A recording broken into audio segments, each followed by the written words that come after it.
안녕하세요. LA의 정교수입니다. 구독과 좋아요 알람 설정은 영상 제작에 큰 힘이 됩니다. 자, 오늘 살펴볼 주제들은요. 자, 캣디오드 돈 나무는 아주 테슬라를 줍줍했다라는 소식 살펴보겠습니다. 자, 그리고 테슬라의 분식 회계 얘기가 자꾸 나오는데요. 자, 그 얘기 한번 살펴봐 드리겠습니다. 자, 그리고 트럼프가 정면 돌파를 선택했는데요. 그 배경 한번 들여다보겠습니다. 자, 그 외 테슬라 소식과 미국의 매크로 상황 두루두루 살펴보도록 합니다. 자, 우리 먼저요, 이 전체적인 미국 주식시장 흐름부터 살펴보고 가겠습니다. 맵을 다 같이 보시게 되면요. 자, 오늘 미국 시장을 한마디로 정리하자면요. 고만고만한 하루였다. 이렇게 정리해 볼 수 있겠습니다. 자, 지금 보시는 것처럼요. 뭐 시장이 푸르지도 않고 또 빨갛지도 않은 전형적인 횡보하는 시장이죠. 자, 일단 마소부터 보겠습니다. 0.25 살짝 빠졌고요. 애플 0.53 살짝 빠졌습니다. 의미 없는 숫자들이죠. 자, 엔비디아 0.86 올랐는데 이것도 의미 없는 숫자고요. 그리고 아마존도 0.30, 구글 0.74 빠졌어요. 각각. 메타 0.33 올랐고요. 테슬라도 0.17 살짝 올랐는데 다 의미 없는 숫자들입니다. 그리고 지금 전반적으로요. 이 빅7 중심으로 또 옆분도 뭐 빠지는 거, 떨어지는 거 있는데 큰 의미 없는 숫자들이죠. 그러니까 이게 지금 여러분 시장이 어저께 우리가 그 퓨처 있죠. 그러니까 선물 시장을 보게 되면 선물 시장의 모습이 딱 그랬잖아요. 그러니까 처음에 큰 상승으로 시작했다가 뒤에 갑자기 완전 반대로 빠지는 모습이 나타났거든요. 마이너스로 빠지는 거 처음 봤어요, 제가. 그러니까 그게 뭐냐면 전형적인 지금 시장이 트럼프의 말 한마디에 따라 왔다 갔다 해요. 관세가 트럼프에서 때렸다, 저쪽에서 보복했다, 이런 것들. 그리고 트럼프가 관세를 끝까지 가져가려고 하잖아요. 지금 뭐 아시아까지 올려고 하고 있거든요. 자, 그러다 보니까 지금 투자들은 아직까지 불확실성이 너무나도 큽니다. 그리고 어떤 일이 터질지 지금 모르는 상황이죠. 그런 와중에 호재도 같이 있는 거예요. 전쟁은 끝난다라는 거예요. 여러분, 전쟁이 끝납니다. 이 러시아 우크라이나가요, 끝날 거예요. 다 사실 끝내기를 원해요. 다만 지금 누구에게 더 많은 이권이 갈 것이냐, 이런 싸움이거든요. 이 전쟁이 끝나면요, 여러분, 이 전쟁 이후에 이 여러 가지 그 투자 붐이 일어나기 때문에 우크라이나 재건 사업 큽니다, 여러분. 그 굉장히 호황이 올 수 있어요. 유럽도 그렇고 미국 주도로 움직입니다. 그러니까 전쟁 끝나면은 인플레이션도 많이 해결되고 좋아질 게 많아요. 트럼프는 일단 물가를 잡아야 되기 때문에 전쟁은 무조건 본인이 옛날에 그 사석에서도요, 박살을 내겠다, 이 얘기 할 정도였어요. 그러니까 아예 내가 끝장내겠다고 얘기했어요. 내가 대통령이었으면 그런 일 안 일어났다고 얘기하는 거예요. 그냥 하는 얘기가 아니에요. 이 전쟁 일어나면 앞으로 그 경제적으로 미칠 그게 너무 크다고 자기 본인 알고 있기 때문에 무조건 자기가 대통령 되면 이거는 먼저 잡겠다. 그 지금 시작부터 나서는 거예요. 그러니까 이것부터 잡는 거죠. 그 큰 덩치입니다. 그리고 거기에는요, 전략이 있어요. 러시아를 잡아야 결국은 러시아하고 중국이 가까워지는 걸 막을 수 있는 거거든요. 지금 러시아, 중국이 합쳐버리면요, 미국이 다루기가 쉽지 않잖아요. 그러니까 그런 맥락도 다 있는 겁니다. 아무튼 호재와 악재가 공존하고 있는 가운데 지금은 악재가 더 강한 상황 속에 있다라고 보시면 되고요. 이거 그렇게 오래 가지 않습니다. 이런 거 여러분, 경기 침체 온다 그래서 또 미국 망한다는 소리에 너무 현혹돼가지고 또 투자 게을리 하다가요, 나중에 또 한참 오를 때에 들어오고 이럽니다. 그러니까 여러분들이 지금 이 시장을요, 과거랑 비교해보면 또 재탕, 삼탕하고 있는 거예요. 그러니까 공포감 빠지지 마시고요. 이런 남들이 공포를 느낄 때에 한 주씩, 두 주씩 사모으는 전략 가져가세요. 자, 지금부터는요, 미국 경제 상황과 매크로 상황들 점검해 보도록 하겠습니다. 자, 가장 먼저 살펴볼 소식은요, 트럼프가 굉장히 발빠르게 집중하고 있는 게 있습니다. 자, 오늘도요, 바로 미네랄 프로덕션입니다. 그러니까, 우리 광물 있죠? 광물들을 빨리 캐내자라는 거죠. 특별히 위에 타이틀이 나오지만 Critical Mineral Production입니다. 그러니까 아주 중요한 그 광물들을 빨리 우리가 이 집중하자라고 하는 행정명령에 사인을 한 거거든요. 자, 구체적으로 어떤 광물이냐면요. 자, 우라늄 있죠?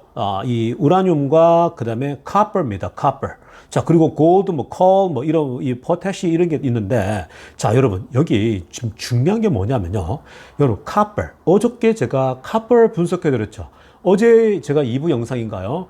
지금 구리 가격이 급등하고 있다라고 말씀드렸잖아요. 구리 가격이 급등하는 이유가 뭐라고 했습니까? 바로 트럼프의 관세 정책 때문이에요. 트럼프가 관세를 때리니까 이제 여기에 관세가 붙어서 수출하는 국가도 그렇고 수입하는 국가도 여기에 관세 장벽이 생기니까 부담이 생기죠? 그럼 뭐예요? 수요가 이제 희귀해지겠죠. 사람들이 야, 물가 오르기 전에 이 관세 붙기 전에 빨리 더 사자니까 사람들이 미리 이 선점하기 위해서 막 사들이는 거예요. 그러다 보면 뭐예요? 가격이 급등하게 되죠.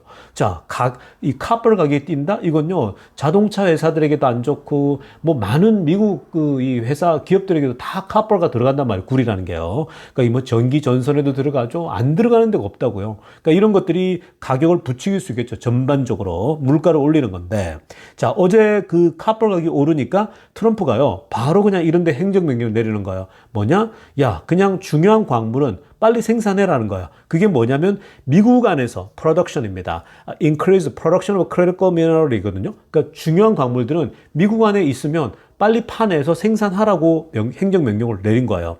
이건요, 지금 기관들을 통해 가지고 더 빨리 움직이라고 파란색으로 하는 거 보세요. 자, 지금 더 빨리 움직여서 이 프로젝트를 하는데 그 연방 땅이죠. 그러니까 미국 땅 안에서 카포가 묻혀 있는 거 다 파악이 돼 있을 거 아니에요. 그러면 빨리 가서 사전 조사하고 바로 진행하라는 거예요. 그래서 빨리 긴급 행정명령을 내린 거예요. 그리고 이거에다가 아예 노란색으로 하는 거 Defense Production Act입니다. 그러니까 국가의 이거는 생존 문제, 방어적 차원에서 이건 해야 된다는 거죠. 이런 식으로 해버리면요, 이건 뭐 지금 생산을 더 확대하라는 건데 미국이 지금 이쪽에 집중한다라고 하는 건 많은 걸 의미하는 겁니다. 지금 뭐 이 카퍼랄지 이런 그 광물 같은 것들이 중국이 지배하는 게 많거든요. 근데 중국은 뭐 생산, 환경오염 생각 안 하고 하지 않습니까? 근데 지금 미국은요, 환경오염이랄지, 그다음 기후협약 뭐 이런 거 다 가입돼 있다 보니까 함부로 이런 것들을 할 수가 없는 거예요. 거기에 다 규정이 있는 거거든요. 그러니까 지금 트럼프가 왜 기후협약이랄지 뭐 이런 거 다 탈퇴하냐면요, 거기에 돈도 내지만 기부금도, 근데 그런 규정이 있으면은 이런 그 소위 말해서 화석연료 생산에 다 방해거리가 되는 거예요. 그러니까 트럼프는 우리가 지금 이런 이 소위 말해서 관세를 매기려고 하니까 이런 것들이 다 물가가 상승해 오니까 트럼프는 뭐예요? 물가를 잡아야 되잖아요. 관세는 때리되 물가는 잡겠다는 거예요. 근데 이게 쉬운 게 아니잖아요. 근데 트럼프의 해법은 이거예요. 그래? 그러면 기후협약 다 탈퇴하고 환경 때문에 못한다? 그러면 안 되지. 관세는 올리고 다른 국가들에게 우리 국가에서 이거 빨리 생산하라는 거죠. 원유. 지금 원유는 이미 저를 주문했잖아. 드릴 베이비 드릴 한 것처럼요. 바다에도 땅에도 빨리 파내라 그랬고요. 그리고 이런 구리랄지 석탄 다 하라는 거예요. 왜 안 하냐는 거예요. 그러니까 무조건 파내라는 겁니다. 이렇게 파내게 되면 이거에 대한 가격을 떨어뜨릴 수가 있는 거잖아.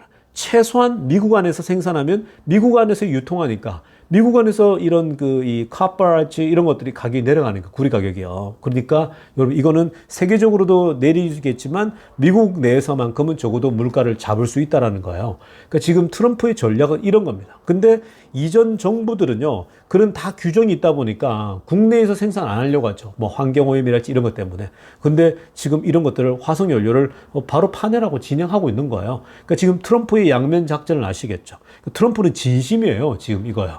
그래서 물가도 분명히 잡겠다라는 거, 이게 확실히 드러납니다. 그러니까 여러분 지금 보면은 기름값 계속 떨어지고 있죠. 물가 압박도요, 생각보다 덜한 거예요. 그러니까 연준이 생각하는 게 이전의 방식으로 했다라면 이거 올라요. 관세만 때리면. 근데 이런 식으로 원유랄지 또 광물이랄지 이런 걸 캐내는 걸 허락하면서 간다? 이러면요, 데미지가 적은 거예요. 그래서 어저께 연준이 올해 어떤 물가 PC 지수를 보니까 0.2% 정도 올라가잖아요.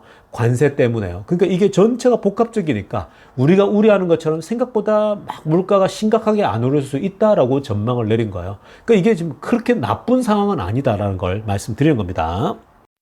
자, 이어서 살펴볼 소식은요, 중국 소식인데, 자, 여러분, 지금 트럼프가 모든 광물들 빨리 캐내라는 거죠. 기름 파내듯이 행정명령으로 빨리 서둘러라 얘기를 하지 않습니까? 중국도 마찬가지입니다. 중국은 원래부터 하고 있었는데 중국은 아예 이번에는요, 그 수준을 올려버립니다. 뭐라고 하냐? 위에 빨간색으로 보세요. 코발트나 카퍼 있죠? 구리 정말 중요하거든요. 안 들어가는 데가 없어요. 일종의 이 리소스 중에 바로미터와 같다고 말씀드렸죠. 이게 가격이 뛰면은 물가도 뛴다라고 말씀드릴 정도입니다. 자, 지금 아예 국가 전략 자산으로 삼겠다라는 거예요. 이거 지금 뭔가 최근에 많이 듣던 거죠. 비트코인을 소위 말해서 전략자산으로 삼겠다는 것처럼 지금 중국은요, 초록색으로 하려면 보세요. Strategic Reserve Key Industrial Metals this year입니다. 올해 이 전략 이 광물들 있죠. 이런 것들을 전략자산으로 삼자라는 겁니다. 그래서 지금 이 중요한 광물 공급에 있어서 뭔가 탄력을 만들어야 된다는 거거든요. 회복을 만들어야 되는데 지금 뭐 구리 가격 뛰고 있죠. 이러니까 당연히 지금 현재 국가가 안정적으로 성장하려면 본인들에게 이 공급이 충분해야겠죠. 그래서 아예 파란색으로 하이라는 거 보세요. 뭐라고 하냐면 Energy Transition Demand is increasing, Geopolitical Tensions are running high라고 하죠. 그러니까 지금 에너지 전환에 대한 요구와 그리고 지금 현재 그 지정학적 텐션이 너무 심해지잖아요. 지정학적 이슈가 심해지면요, 결국은 전략 자산 싸움인 거예요. 이런 그 자원을 무기화 삼는 거거든요. 그러니까 중국도 국가의 존망을 위해서는요, 이런 걸 전략자산으로 삼는 거죠. 미국도 마찬가지인가요? 미국도 환경오염이다 뭐 이런 것들 때문에 그동안 안 했는데 미국 땅덩어리 넓잖아요. 그러니까 빨리 파내라는 거예요. 굳이 이런 것 때문에 전략자산으로 다른 나라 의존하고 특히 중국에 휘둘리면 안 된다는 거죠. 그러니까 거의 국가 방어 차원에서 이거는 거의 국가를 지키는 차원에서 이건 해야 된다는 거죠. 이건 거의 전쟁이거나 마찬가지인 겁니다. 지금 이렇게 세상이 바뀌고 있어요. 우리나라가 지금 이렇게 난리 피고 있지 않습니까? 이런 지금 이 말도 안 되는 일이 나라에 일어나가지고 있는데 지금 보십시오, 여러분. 이렇게 미국은 빠르게 이렇게 움직이죠. 중국도 빠르게 움직이죠. 우리나라도 빨리 지금 인공지능 빨리빨리 움직여야 되거든요. 지금 이럴 때가 아니거든요. 그래서 굉장히 지금 중요한 시점들을 지나고 있다라고 보시면 되겠습니다. 자, 다음으로 살펴볼 소식은요, 일본의 인플레이션이 심상치 않다. 자, 일본의 인플레이션이 심상치 않은 건요, 왜 우리가 살펴봐야 되느냐? 바로 엔캐리 자금 이동 때문에 그런 거거든요. 자, 먼저 한번 보시면 일본의 지금 이번에 데이터, 즉 일본의 그 core 인플레이션입니다. 그러니까 근원 CPI 뭐 이런 건데, 자, 이번에 3%가 나왔어요. 근데 이거는 예상치를 뛰어넘었어요. 예상치가 얼마냐? 핑크빛으로 하이라이트했죠. 2.9%를 예상했거든요. 근데 3%가 나왔어요. 자, 그나마 다행인 것은 이게 그 지난 1월 달의 데이터가 3.2%였거든요. 그 3.2보단 오히려 거꾸로 내려온 거죠. 그래서 이런 면에서는 그나마 다행이다 그러는데, 그러나 전문가들의 예측치보다는 높게 나왔기 때문에 3%다라는 것은 이거 계속 올라가는데 라고 생각하는 거죠. 자, 그리고 헤드라인 인플레이션 보세요. 전체 인플레이션은요 3.7이 나온 거예요. 전체 기름값하고 음식 다 포함해가지고요. 그 지금 1년 전 대비 3.7%면 꽤 많이 올랐죠.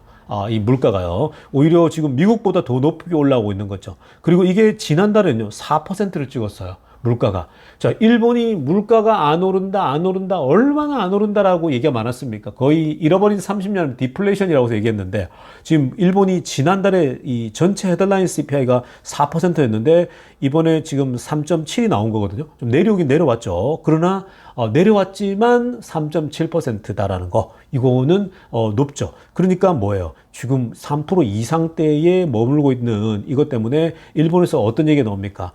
이거 한 번 더 금리 올려야 되는 거 아니야? 이 얘기가 또 나오는 겁니다. 그래서 지금 금리 추가 인상에 대한 이 가능성을 또 높이고 있다라는 겁니다. 자, 일본이 금리를 올리게 되면 물가를 잡기 위해서 물가가요 계속 오르면은 올릴 수밖에 없어요. 그거는 누구도 예외가 없습니다. 그래서 금리를 올려가지고 막아야 되는 건데, 일본이 금리를 만약에 올리게 되면요 결국 여기서 지금 미국과 일본의 금리 차이 때문에 결국 엔캐리 자금 이동이 있을 수 있다는 거거든요. 자, 그래서 그런 또 우려들 막 도배하고 그랬지 않습니까, 언론에. 근데 이제 이런 부분을요 너무 그렇게 심각하게 볼 필요는 없어요.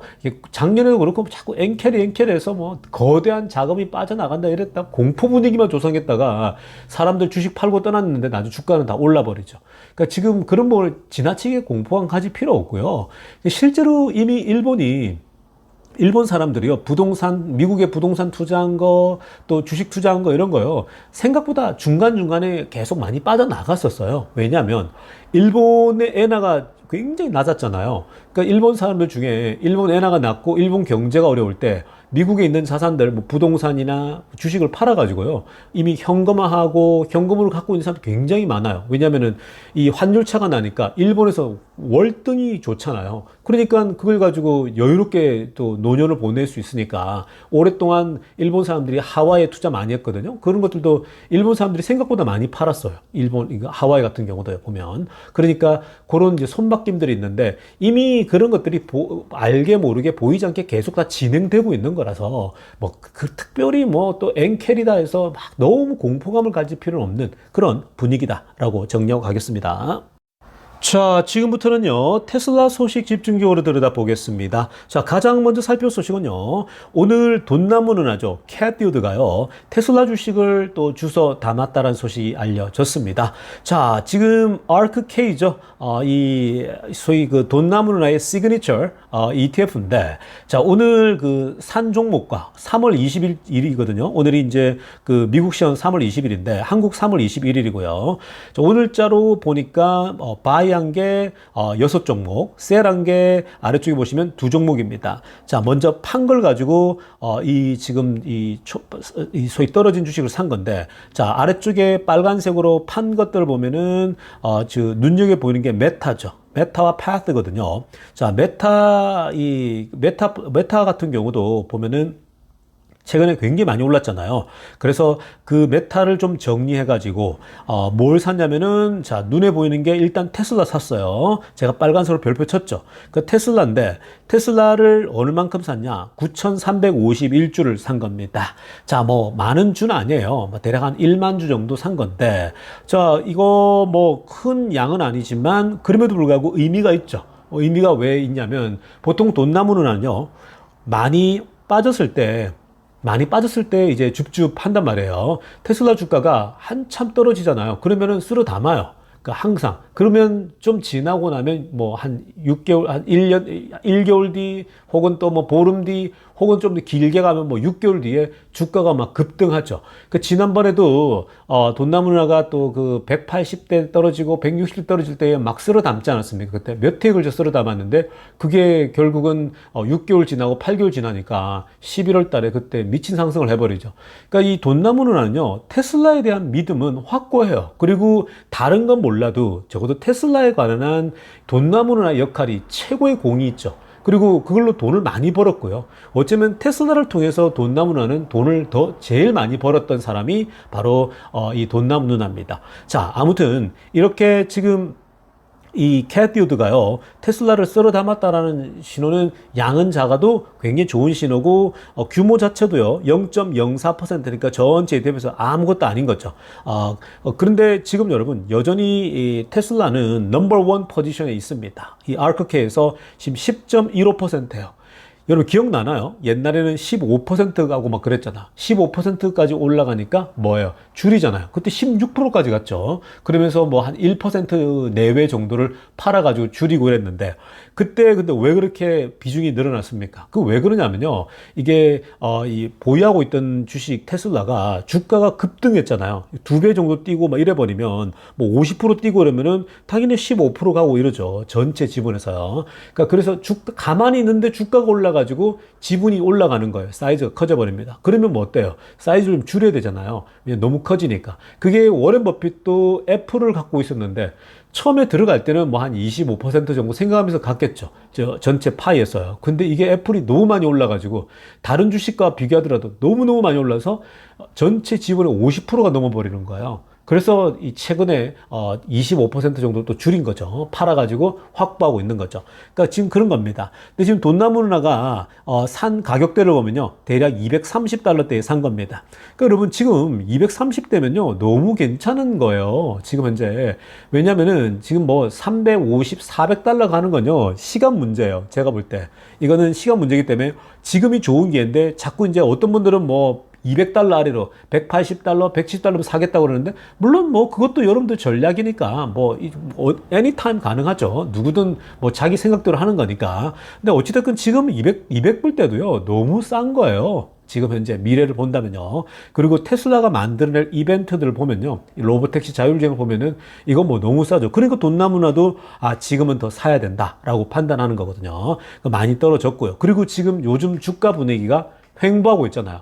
그러니까 이게 뭐예요? 이제 급히 떨어지는 거는 멈춘 거예요, 거의. 그래서 지금은 뭐예요? 횡보하면서 올랐다 내렸다 올랐다 반복하고 있죠. 이러다가 뭐예요? 바닥을 다지면서 흐름이 찾아오잖아요. 그러면 급상승을 해버리겠죠. 그러니까 지금 좋은 시점이에요, 여러분. 지금은 아예 계속 떨어지는 흐름이 아니잖아요. 딱 지금 이제 바닥을 다지고 있는 이 흐름세거든요. 그러니까 지금 눈치만 보고 있는 거죠. 이러다가 호재가 뜨고 이러면 막 뛰는 겁니다. 근데 지금 테슬라 같은 경우는 워낙 지금 언론들의 소식들도 다 자꾸 이상한 소식만 나오니까 주가가 더 흔들리고 있지만, 근데 뭐 완전히 미친 듯이 떨어지는 않잖아요. 이미 알 사람들 다 알거든요.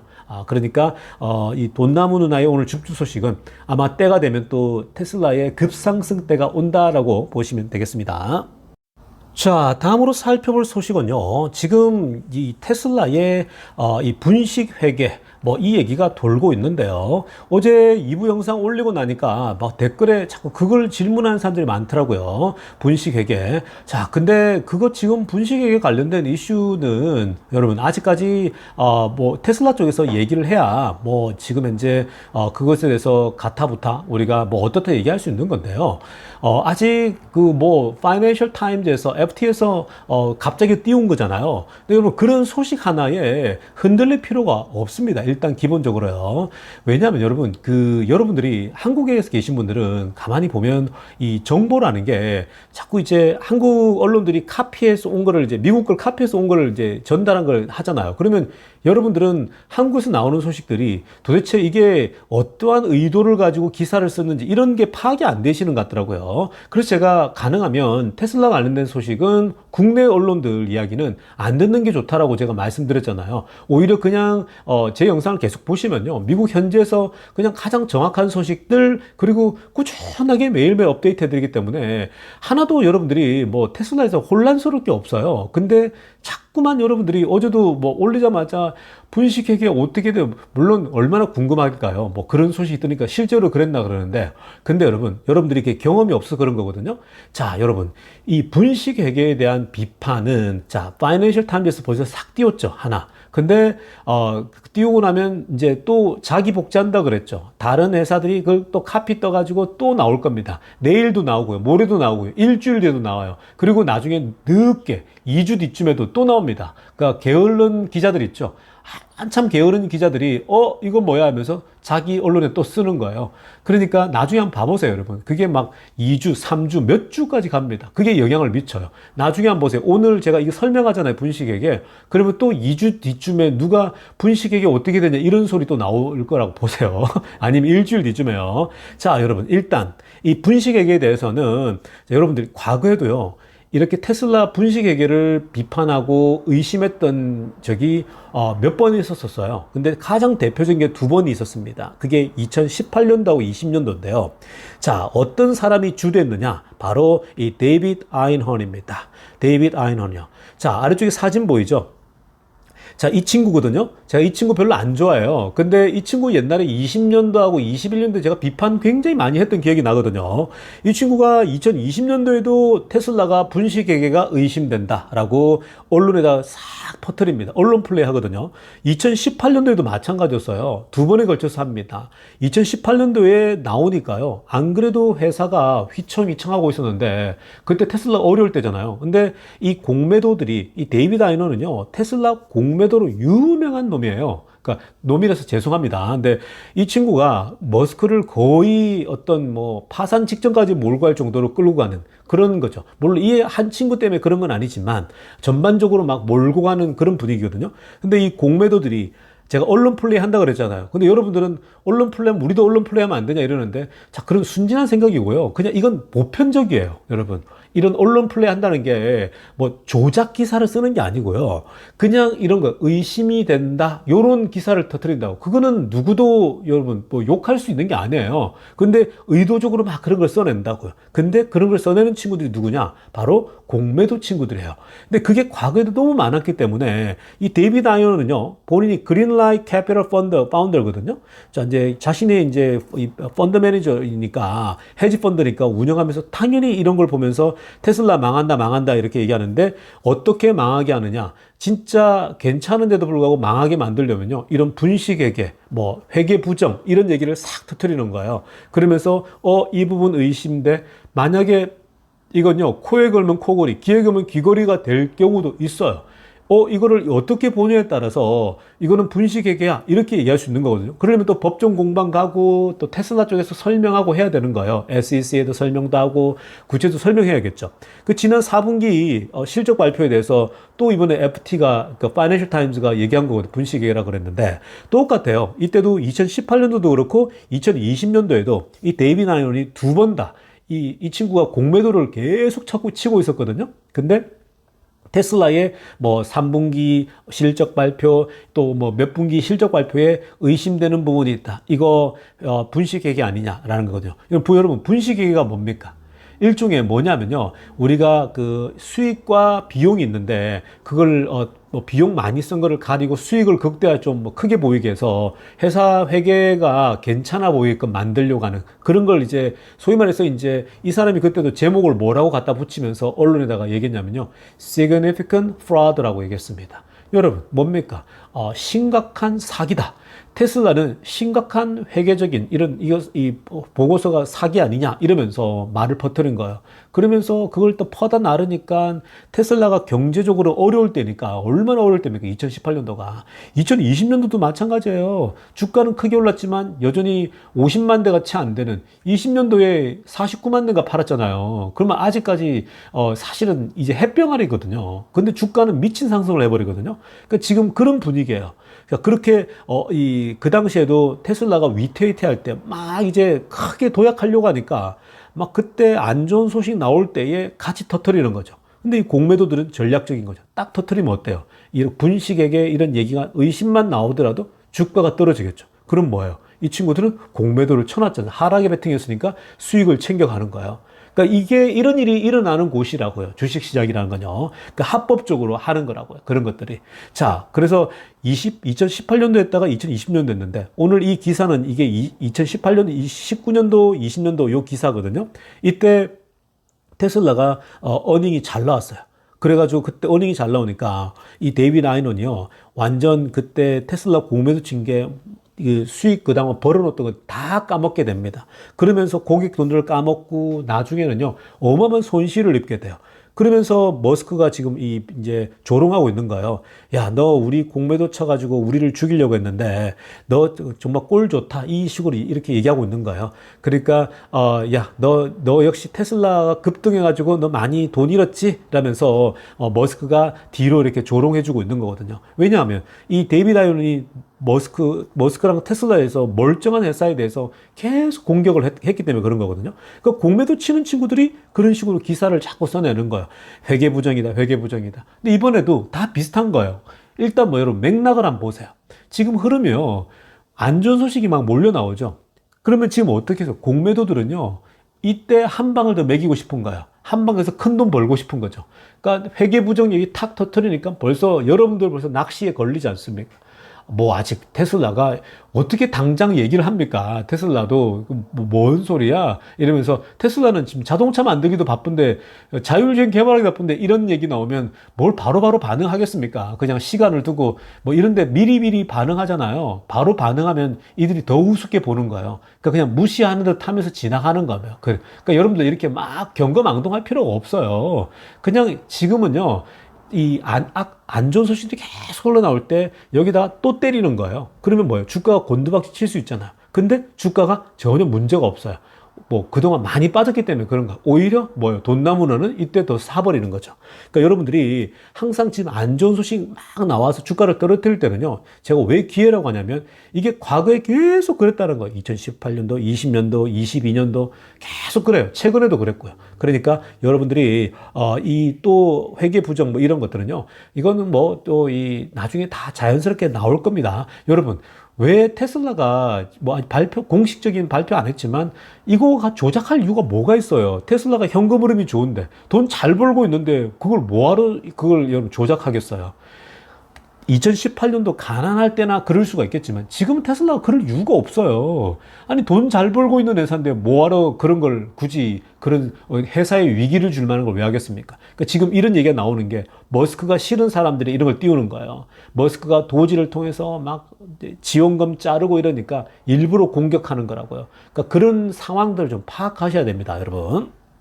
자, 이어서 살펴볼 소식은요. 중국에서 테슬라 FSD가 지금 극한 테스트를 계속 받고 있습니다. 중국 사람들 재밌어요. 막 정말 중국에 온갖 길들 있죠. 아예 그냥 미국에는 없는 그런 길들을요. 미친 듯이 달리면서 소위 극한 테스트 같아요. 제가 보니까. 그래서 지금 중국의 블로거들이 할지 인플루언서들이 너도 나도 테슬라 FSD를 가지고 지금 막 테스트하고 있는 중인데요. 오늘 어떤 테스트가 있었냐? 중국 안에서 지금 보시면요. 장애물을 앞에다 둔 거예요. 지금 아래쪽에 화면에 보이시죠? 이런 장애물을 두고서 이 장애물을 어떻게 할 것인가. 얼마 전에 오토파일럿 가지고 미국에서 조작한 거 봤죠? 그 라버라는 친구 조작해가지고 아예 이제 그 루미나 그 회사로부터 아예 그냥 그 이제 잘리면서 내려오는 거 그 영상 내리라 그래서 아예 다 닫혀버리지 않았습니까?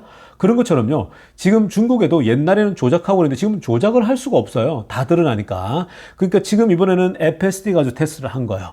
자, 이 중국 친구가 어떤 테스트를 했냐면요. FSD를 작동해서 앞에다가 장애물을 이렇게 뒀습니다. 지금 아래쪽에 장애물 보면 두 개를 뒀죠. 그러니까 두 개인데 혹시나 이 가운데 길이 또 있거든요. 테슬라가 그래서 가운데를 애매하게 지나갈지 아니면 부딪힐지 이제 테스트를 한 겁니다. 자, 그랬더니요. 테슬라가 쭉 달려갑니다. 자율주행으로 쭉 달려가는데요. 앞에 저 장애물이 있으니까 벌써 파악하고 속도를 줄이면 가요. 스무드하게 가요. 막 급정 가는 게 아니고요. 옛날에 테슬라 왜 조롱하기 위해서 오토파일럿 가지고 했는데 막 그때는 테슬라가 밀치고 가버리는 이런 것들 막 조작하고 그랬잖아요. 근데 FSD가 지금은요, 사람처럼 운전하니까 장애물을 우리보다 더 잘 봐요. 우리는 요즘 눈이 흐려져가지고 잘 안 보이더라도요. FSD 카메라 베이스는요, 저 멀리 있는 거면 정말 정확하게 분석을 해요. 속도까지 감안해가지고요. 근데 쭉 달려갑니다. 근데 이 친구는 이 소위 극한 테스트인데 이건 밀치고 갈 가능성도 있다고 보고 한 거예요. 근데 다른 차 회사 거는 밀치고 가버려요. 뭐 이 다른 그 자율주행은요. 근데 테슬라 걸 딱 하는데요. 와, 정말 스무드하게 멈춰요, 앞에서. 근데 딱 보니까 이게 길이 지나갈 수 있는 길이 아니에요. 막혀 있는 부분이요. 임시적으로 올려놨지만 막혀서 갈 수 없으니까 일종의 공사 중 같은 겁니다. 그러니까 애매한 그 좁은 길 있죠. 이거는 못 지나가는 거예요, 사이즈가. 그래서 테슬라가 여기서 어떻게 하냐면요. 스스로 유턴을 해버립니다. 멈췄다가, 뭐물 하더니 이거 뭐지? 길이 아니냐면서 돌아서 갑니다. 그러면 돌아서 다른 길을 찾겠죠. 그래서 여기서 왼쪽으로 유턴을 해서 유턴을 돌아가 버립니다. 그러면서 위에 보세요. FSD refused to what this Chinese tester expected입니다. 지금 여기 Chinese 인플루언서가 기대하는 소위 극한 테스트를 기대하는 대로 가지가 않는 거예요. 그러니까 FSD가 나 안 가. 이건 갈 길이 아니야. 나 못 가는 길이야. 싫어. 여러분 강아지 있지 않습니까? 강아지를 먹는 걸 줄 때에 예를 들면 강아지가 나 이거 안 먹어 하는 그런 영상들도 있잖아요. 똑같아요. FSD가 마치 사람처럼요. 싫어. 이 길은 못 가는 길이야. 돌아갈래 하면서 유턴에 돌아가 버립니다. 굉장합니다. 그러니까 지금 중국 안에서 영상들이 계속 나오는데요. 테슬라 FSD가 거의 극한 테스트를 받고 있습니다. 근데 이거 좋은 거예요. 왜냐? 학습이 되잖아요. 중국에 정말 말도 안 되는 길들이 있거든요. 그런 것들 보면 다 학습이 되니까 뭐 테슬라 입장에서 좋죠. 더 이제 중국 길에 익숙해지고 나면 인도도 우스울 것 같아요. 워낙 중국에도 희귀하고 뭐 극한 테스트를 많이 받다 보니까요. 자, 아무튼 여러분 오늘 영상은요 이제 이쯤 할 텐데 여러분 뭐 요즘 이 막 주가가 흔들리기도 하고 또 안 좋은 소식이 많다 보니까 여러분들이 계속 그 멘탈이 흔들릴 수 있는데요. 여러분 지금 한국에서 퍼나는 안 좋은 소식 듣지 마시고요. 운동하시라고 말씀드렸죠. 운동이요. 운동하시고 땀 흘리고 하다 보면요. 어느새 주가는요. 막 상승하는 걸 보게 될 겁니다. 모든 게 정상으로 돌아오면서 원래대로 다 회복하고 더 올라가는 걸 보게 될 겁니다. 테슬라의 호재가 막 터져 나오면서 좋은 소식들이 날라올 거니까 긴 안목으로 운동하시면서 긴 투자하실 수 있기 바랍니다. 자, 오늘 영상 여기까지 할게요. LA의 정규스티브였습니다.